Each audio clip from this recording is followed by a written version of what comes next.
Je suis crucifié avec Christ et je vis non plus moi, mais c'est Christ qui vit en moi. Galates 2:20.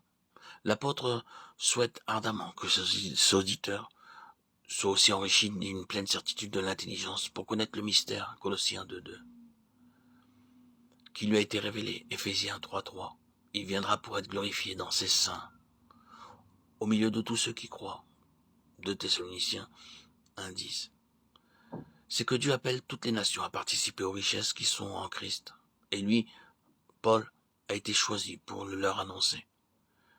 C'est par un effet de la grâce qu'il a été appelé pour porter la lumière, afin que chacun, comprenant à son tour le mystère, devienne aussi l'un de ses messagers et que la sagesse de Dieu, infiniment diverse, soit manifestée par l'Église aux dominations et aux puissances, qui dans les lieux célestes surveillent les interventions de Dieu en faveur d'une création déchue.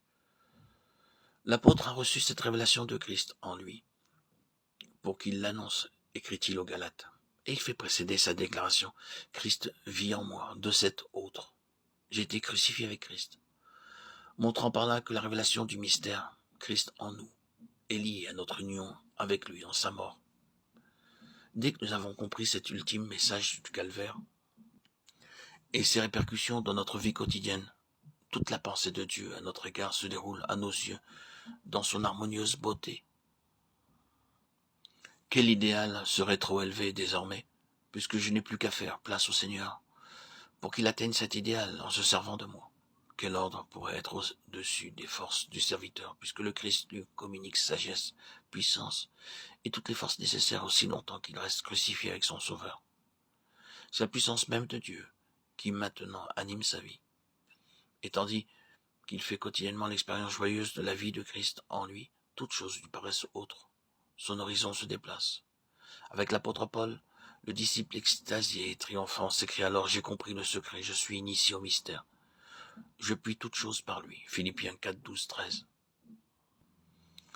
Mon sujet de joie, d'une joie plus intense chaque jour, c'est que désormais pour moi vivre, c'est Christ. Philippiens 1, 21.